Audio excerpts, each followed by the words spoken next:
চাবায় আর কি, যেরকম খিট মেরে ধরে শক্ত হয়ে যায় মাংসগুলা, মাজার সাইডে খুব ব্যথা করে, কুটকুট করে। এরকম খারাপ অবস্থা থাকে। হ্যাঁ, এই সমস্যার জন্য এই অবধি কতজন ডক্টর দেখিয়েছেন? আমি এ পর্যন্ত ডাক্তার মেলায় দেখাইছি, অনেক জায়গায় ডাক্তার দেখাইছি, কিন্তু ব্যথার ওষুধ খাইছি করছি, কিন্তু লাস্ট আচ্ছা, প্রথম দিন চিকিৎসা নেওয়ার পর কোনো উপকার পাইছিলেন আপনি? হ্যাঁ প্রথম নেওয়ার পরেই ব্যথাটা হাই কমে গেছে। আচ্ছা, প্রথম দিন চিকিৎসা নেওয়ার পর কোনো উপকার পাইছিলেন আপনি? হ্যাঁ প্রথম নেওয়ার পরেই ব্যথাটা হাই কমে গেছে। স্যার আসসালামু আলাইকুম। ওয়ালাইকুম আসসালাম। স্যার আপনার নামটা যদি একটু বলতেন। আর নাম মোহাম্মদ রুবেল মিয়া। রুবেল মিয়া, আপনার বয়সটা? বয়স 36। 36। পেশায় কি করেন আপনি? আমার পেশা হচ্ছে ড্রাইভিং। ড্রাইভিং করেন। আপনার বাসা কোথায়? সাভার আসলে। সাভার আশুলিয়াতে। স্যার আপনার মূলত কি সমস্যা, কত বছর ধরে? আমার সে মূলত পিএলআইডি, প্রায় 5 বছর প্লাস। 5 বছর প্লাস। জি। পিএলআইডি মানে কোমর ব্যথার সমস্যাটা 5 বছরের উপরে? হ্যাঁ হ্যাঁ। আচ্ছা, এই সমস্যাটার জন্য স্বাভাবিক জীবনে আপনি কি কি করতে পারতেন না? আমি স্বাভাবিক হাঁটা চলতে বলতে উপুতে কিছু করতে গেলে কষ্ট, বসে থাকা কষ্ট হয়। মানে উপর হইতে বা বসে থাকতে কষ্ট হয়? গাড়িতে বসে যখন আমি ড্রাইভ করি তখন আমার মাজা এবং পিঠে খুব বিরক্তকর ফিল, ব্যথা সৃষ্টি হয় আর কি।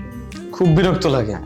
ব্যথাটার তখন ধরনটা কেমন থাকে? ব্যথাটা ধরুন মাংসগুলা, পিঠের দুই সাইডে মাংসগুলা চাবানোর সিস্টেম, মানে খুব চাবায় আর কি, যেরকম খিট মেরে ধরে শক্ত হয়ে যায় মাংসগুলা, মাজার সাইডে খুব ব্যথা করে, কুটকুট করে। এরকম খারাপ অবস্থা থাকে। হ্যাঁ। এই সমস্যার জন্য এই অবধি কতজন ডক্টর দেখিয়েছেন? আমি এ পর্যন্ত ডাক্তার মেলায় দেখাইছি, অনেক জায়গায় ডাক্তার দেখাইছি, কিন্তু ব্যথার ওষুধ খাইছি করছি, কিন্তু লাস্ট এক জায়গায় দেখায়া একটা ইনজেকশনও নিছি। ইনজেকশন নেওয়ার পরে আমি ব্যথাটা আরো বেশি ফিল করছি, যার কারণে পরে এখানে আসা আমার। এখানে আসছেন কি দেখে আসছেন? অনলাইনে দেখলাম, অনলাইনে দেখে আসছেন? অনলাইনে দেখে তারপরে স্যারের সাথে পরামর্শ করে পরে আসছি। এই যে আপনি এখানে আসলেন, এখানে আসার পর স্যার কি বললো? এখানে আসার পরে স্যারে আমার এমআরআই রিপোর্ট দেখে বললো যে আপনি কোনো ওরকম পর্যায়ে যান নাই, 10 দিন ট্রিটমেন্ট নিলেই সুস্থ হয়ে যাবে। স্যার আপনাকে কোনো টেস্ট দেয় নাই? স্যারে কোনো টেস্ট দেয় নাই, আমি তো টেস্ট রিপোর্ট তো নিয়ে আসছিলাম। মানে আগের যে টেস্টগুলো ছিল ওগুলো হ্যাঁ, দেখেই স্যার ওইগুলো নিয়ে আসছিলাম, বলেছিল? হ্যাঁ। কোনো ভিজিটিং ফি দিয়েছেন স্যারকে? না না, আমি কোনো ভিজিটিং দেওয়া হয় নাই। ভিজিটিং ফি দেন নাই? না না, কোনো ভিজিটিং চাইও না, দেওয়াও হয় নাই। ও আচ্ছা আচ্ছা। একটু ইনফরমেশন দিয়ে রাখি, আমাদের এখানে স্যার কোনো ভিজিটিং ফি নেন না। আচ্ছা। আচ্ছা, প্রথম দিন চিকিৎসা নেওয়ার পর কোনো উপকার পাইছিলেন আপনি? হ্যাঁ প্রথম নেওয়ার পরেই ব্যথাটা হাই কমে গেছে। কমে গেছে অনেকটা। আচ্ছা স্যার, এই যে আপনি এখানে চিকিৎসা নিচ্ছেন, আজকে কততম সেশন চলতেছে? আমি মূলত সপ্তাহে একদিন নেই, আজকে 4 সেশন চলতেছে। মানে 4 সপ্তাহে 4টা সেশন নিয়েছেন আর কি, মানে 4 দিন চিকিৎসা নিয়েছেন আর 4 কি। দিন চিকিৎসা নিয়েছি। তো 4 দিন চিকিৎসা নেওয়ার পরে বর্তমানে আপনার কি অবস্থা? বর্তমানে এখন মোটামুটি ভালো আছে। ভালো পর্যায়ে আছেন? আগে যে পর্যায়ে ছিলাম তার সাথে কিছুটা ভালো পর্যায়ে আছেন। আপনি তো এর আগে অনেক জায়গায় চিকিৎসা নিয়েছেন, আমি তো সেই তুলনায় এখানকার কি উপকার বেশি পাচ্ছেন না কম পাচ্ছেন? আগে যে তুলনায় ওষুধ খাইতাম, ওষুধ খাইলে ব্যথা কমতো, ভালো লাগতো, কিন্তু আবার যখন ওষুধ ছাড়া দিতাম তখন আবার শুরু হয়ে যেত। আচ্ছা, কোনো অপারেশন করে নাই, আপনার কাটাচিরা করে নাই? না, আমি কোনো অপারেশন কিছু করি নাই।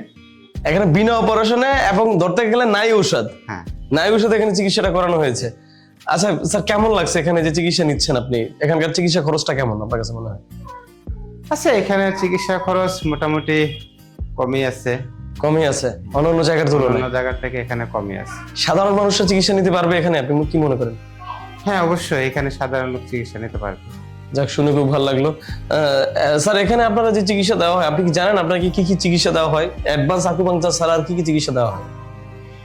এখানে তো আমি সবগুলোর নাম এখনো মনে রাখতে মানে পারিনি। অনেকগুলা চিকিৎসা, মানে অনেকগুলা ফিজিক্যাল চিকিৎসা হয়, এক্সারসাইজ, হ্যাঁ। মক্সিবাসন, তারপর তুইনা মাসাজ, তারপর হচ্ছে সিলিকন মাসাজ, এই টাইপের থেরাপিগুলো আপনাকে দেওয়া হয়। হ্যাঁ, মানে অনেকগুলা চিকিৎসা একসাথে হ্যাঁ। মিলে তারপরে আপনাকে চিকিৎসাটা করানো হয়। জি। যাক, শুনে খুব ভালো লাগলো। স্যার, আপনার মতো এরকম অনেক রোগী আছে যারা এই সমস্যাগুলোতে ভোগেন, তাদেরকে আপনি আসলে কি বলতে চান?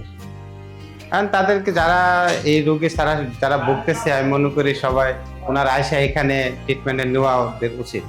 কেন, এটা কেন বলবেন? যেহেতু আমি মোটামুটি ট্রিটমেন্ট নিয়ে আরাম পাইছি, তো ওনারাও যদি আয়সা ট্রিটমেন্ট নিয়ে আরাম পাইতে পারে। যাক, অসংখ্য ধন্যবাদ স্যার।